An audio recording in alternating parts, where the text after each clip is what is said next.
Hello everyone and welcome back to NITU Nursing Insight. In today's video, we are going to discuss a very important topic in nursing, routes of medication administration. Medication administration is one of the most important responsibilities of a nurse. Giving the correct medication is not enough. As nurses, we must make sure that the right medication is given to the right patient in the right dose, by the right route, at the right time, and according to the prescribed instructions. The route of administration is especially important because it can affect how quickly a medication works, how much of the medication reaches the systemic circulation, and what therapeutic effects or risks the patient may experience. So let's understand this topic step by step. What is a route of medication administration? The route of medication administration refers to the pathway through which a medication enters the patient's body. The appropriate route depends on several factors, including the prescribed medication, the desired therapeutic effect, how quickly the medication needs to work, the patient's condition, the patient's ability to swallow or absorb the medication, the formulation of the medication, the healthcare provider's prescription, hospital policies and medication administration guidelines. In general, medication routes can be divided into enteral, parenteral, topical, and other specialized routes. In today's video, we will focus first on the enteral routes. Enteral routes. The term enteral generally refers to medication administration through the gastrointestinal tract or absorption through the gastrointestinal or oral mucosa. Before administering medication by an enteral route, the nurse should consider the patient's ability to swallow, gastrointestinal function, the medication formulation, and the risk of aspiration. The important enteral routes include 1. Oral, 2. Sublingual, 3. Buccal, 4. Enteral feeding tube, 5. Rectal. Let's look at each one. 1. Oral route. The oral route is one of the most common routes of medication administration. With this route, the patient swallows the medication. It then passes through the gastrointestinal tract, and many medications are absorbed primarily in the small intestine. Common oral dosage forms include tablets, capsules, syrups, solutions, suspensions, chewable tablets, dispersible preparations. Before administering an oral medication, the nurse should assess the patient's level of consciousness, ability to swallow, risk of aspiration, nausea or vomiting, presence of dysphagia, NPO status, and relevant gastrointestinal problems. The nurse should also check any medication-specific instructions before administration. For example, some medications need to be taken with food, while others need to be taken on an empty stomach. Number 2. Sublingual route. Next is the sublingual route. Sublingual means under the tongue. With this route, the medication is placed beneath the tongue and absorbed through the oral mucosa. One important advantage of the sublingual route is that it can provide relatively rapid absorption. Because the medication is absorbed through the oral mucosa, it can enter the systemic circulation and may partly avoid gastrointestinal absorption and first-pass hepatic metabolism. The nurse should instruct the patient not to swallow or chew the medication unless the specific medication instructions say otherwise. Buffer 3. Buccal route.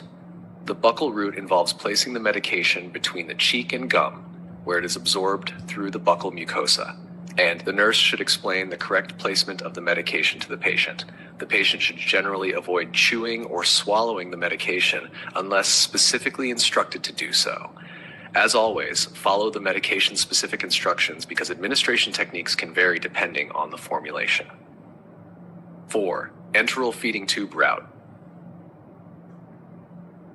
Some medications can be administered through an enteral feeding tube, such as a nasogastric tube, gastrostomy tube, or jejunal tube, when the medication is appropriate for that route. This route can be especially useful for patients who cannot safely swallow but have enteral access. Before administration, the nurse should confirm that the medication is appropriate for tube administration, verify tube placement according to institutional policy, follow the recommended procedure for medication administration through the tube. And here is a very important safety point. Do not crush every medication. Some medications should not be crushed or opened. These may include certain extended release, sustained release, modified release, or enteric-coated preparations. Crushing these medications can change how the drug is released or absorbed and may reduce its effectiveness or increase the risk of adverse effects. When administering medications through an enteral tube, follow your institutional policy and the specific medication instructions. When appropriate, medications are generally administered separately rather than mixing multiple medications together. Number 5, rectal route. The rectal route involves administering medication into the rectum. Common dosage forms include suppositories and enemas.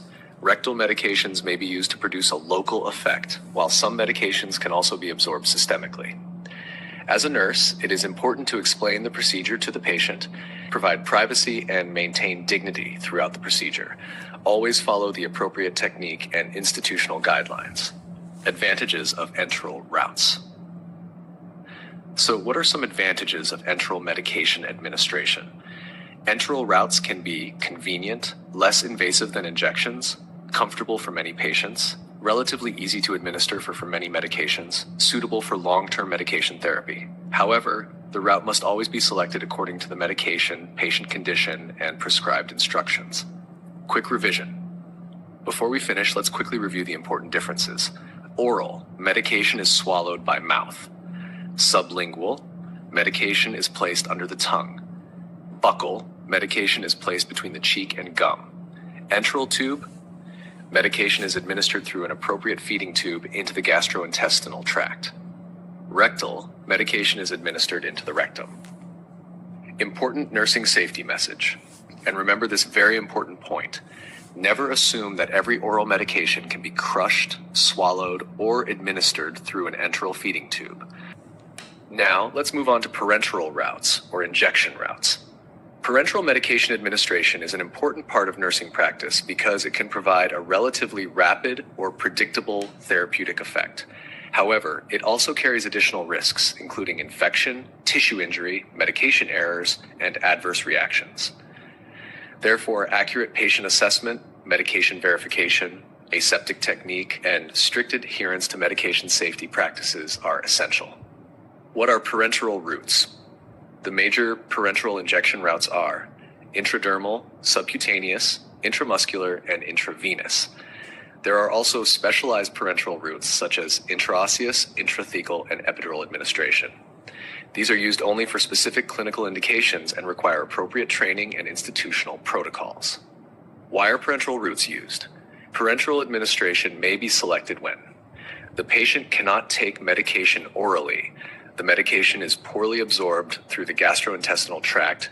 The medication is destroyed in the GI tract. A relatively rapid therapeutic effect is required. The medication is specifically formulated for injection, or a controlled systemic effect is needed. However, the route should never be selected simply because an injectable formulation is available. The prescribed route and medication-specific instructions must always be verified before administration. Intradermal route. Let's begin with the intradermal route.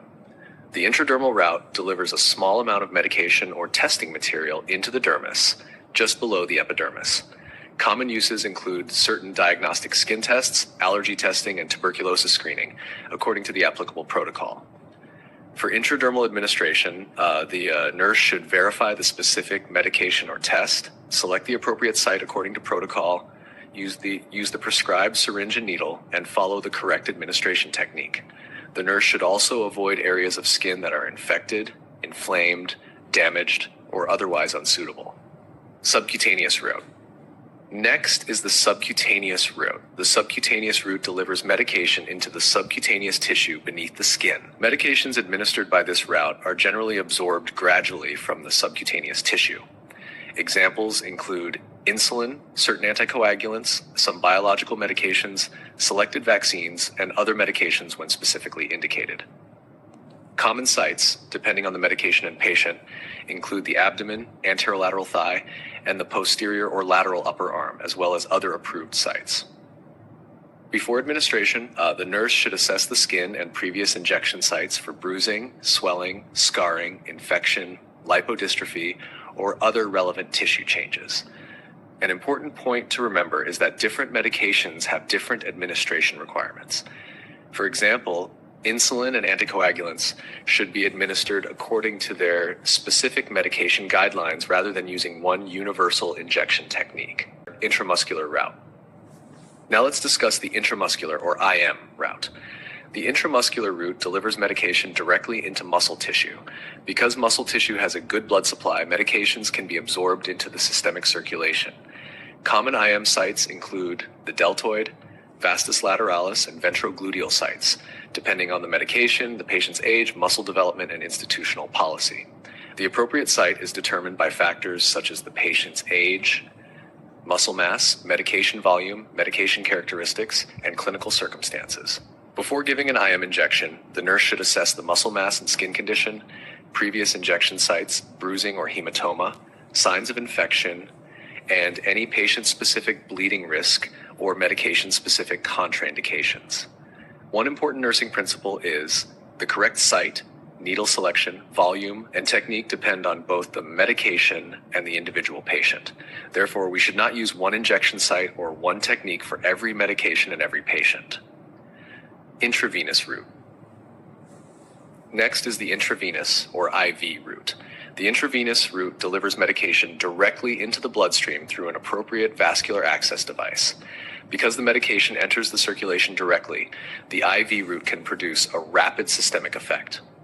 Examples include, depending on the medication and clinical indication, IV antibiotics, analgesics, emergency medications, electrolytes, sedatives, and other medications specifically prescribed for IV administration. Quick comparison of the major parenteral routes. Let's quickly review the 4 major parenteral routes.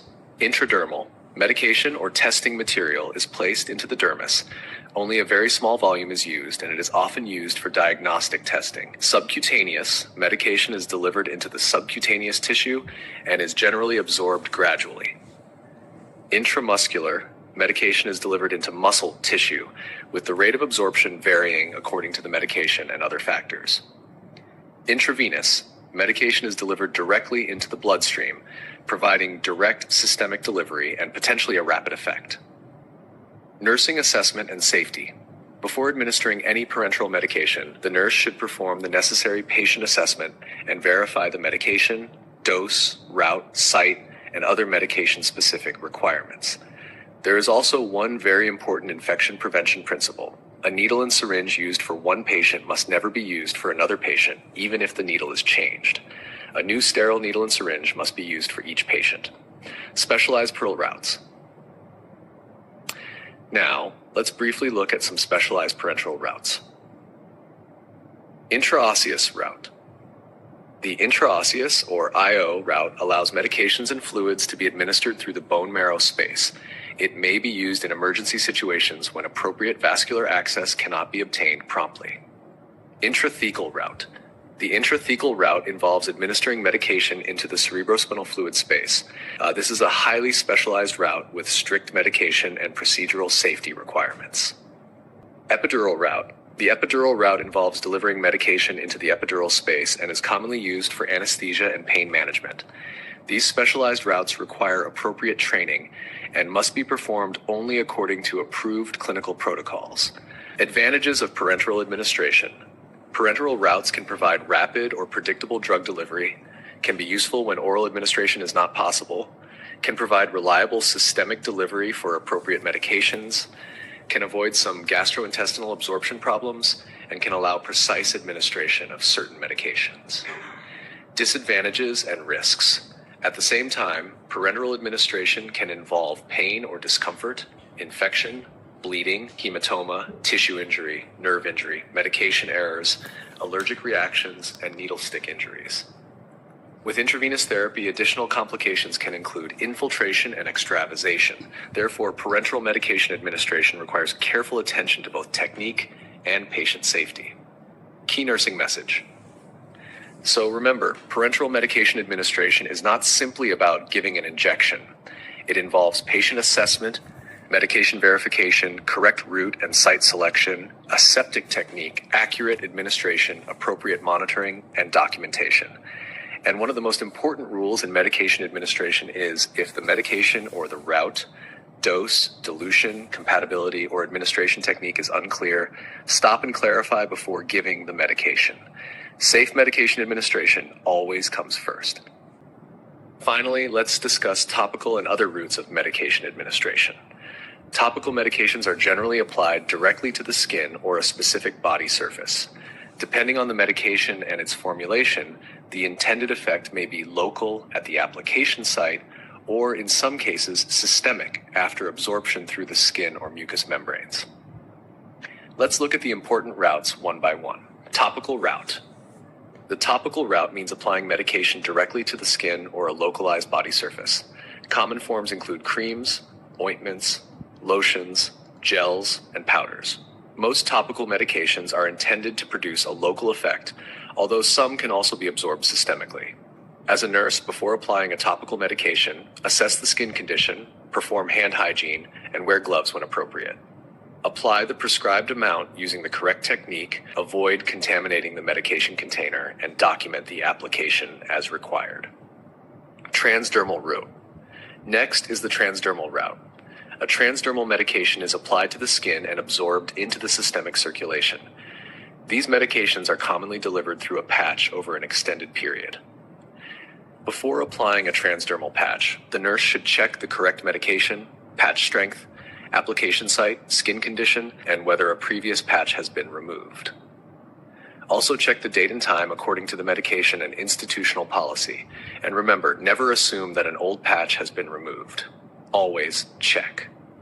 The nurse should also follow the medication-specific instructions regarding heat exposure, because heat can affect the absorption of some transdermal medications. Ophthalmic route. The ophthalmic route is used to administer medications to the eye. Common forms include eye drops and eye ointments. For ophthalmic medication administration, the nurse should perform hand hygiene, verify the medication and patient, and position the patient appropriately. The most important point is to avoid touching the dropper or applicator tip to the eye, eyelids, or surrounding surfaces.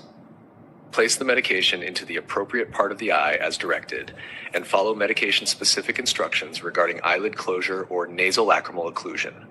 Remember, never touch the eye with the medication dropper. This can contaminate the medication and may also injure the eye. Haschick route. The otic route involves administering medication into the ear. Examples include antibiotic ear drops, anti-inflammatory ear drops, and wax softening preparations. The nurse should use the correct technique for positioning the patient and the external ear according to the patient's age and clinical guidelines. Again, avoid touching the dropper tip to the ear to prevent contamination. Nasal route. The nasal route involves administering medication through the nose. Common forms include nasal drops, nasal sprays, and other nasal preparations. Depending on the medication, the effect may be local or systemic. Before administration, assess the nasal passages when appropriate and follow the medication-specific manufacturer's and institutional instructions for proper administration. Next is the inhalation route. The inhalation route delivers medication directly into the respiratory tract. Common examples include metered-dose inhalers, dry powder inhalers, and nebulized medications. One major advantage of this route is that medication can be delivered directly to the respiratory system, which may provide a relatively rapid local effect. The nurse should teach and assess the patient's correct inhaler technique and breathing pattern and ensure that a spacer is used when prescribed. For some inhaled medications, particularly inhaled corticosteroids, patients may be instructed to rinse their mouth after use according to the medication instructions. Proper patient education is very important because incorrect inhaler technique can reduce the amount of medication reaching the respiratory tract. Vaginal route. The vaginal route involves administering medication into the vagina. Depending on the medication, it may produce a local effect or, in some cases, a systemic effect. Common forms include vaginal tablets, creams, suppositories, and gels. The nurse should explain the procedure, maintain the patient's privacy and dignity, use appropriate personal protective equipment, and follow a septic technique when indicated. The medication should always be administered according to the specific medication instructions. Nursing safety checks. Now, before administering medication by any route, there are some important safety checks to remember. Always follow the medication rights required by your institution. At a minimum, verify the right patient, right medication, right dose, right route, and right time. Also check for allergies, expiry date, medication indication, relevant patient assessment, contraindications, compatibility when applicable, required monitoring, and documentation requirements. Most importantly, always follow the current medication administration policy of your healthcare facility. Common nursing errors to avoid. Let's quickly review some common medication errors that nurses should avoid. Avoid giving medication by the incorrect route. Do not forget to check for allergies. Do not give an oral medication to a patient who cannot safely swallow. Do not crush a medication that should not be crushed. Use the correct injection site and technique. For IV medications, follow the prescribed administration rate and assess IV access and patency as required. Avoid contaminating ophthalmic or otic medications during administration. Always monitor the patient for therapeutic effects and adverse reactions. And finally, always document medication administration accurately. Final nursing message. So as we come to the end of our discussion on the routes of medication administration, remember one important point. The route of medication is not just a technical step. It directly affects medication absorption, effectiveness, safety, and patient outcomes. Before giving any medication, stop, check the order, verify the patient, confirm the medication and the route, administer it safely, monitor the patient's response, and document accurately. Safe medication administration is one of the most important responsibilities of a nurse. Thank you so much for watching NITU Nursing Insight. I hope this detailed explanation has helped you understand the different routes of medication administration and their important nursing considerations. If you found this video useful, please like, share, comment, and subscribe to NITU Nursing Insight. Keep learning, keep caring, and keep inspiring. I'll see you in the next video.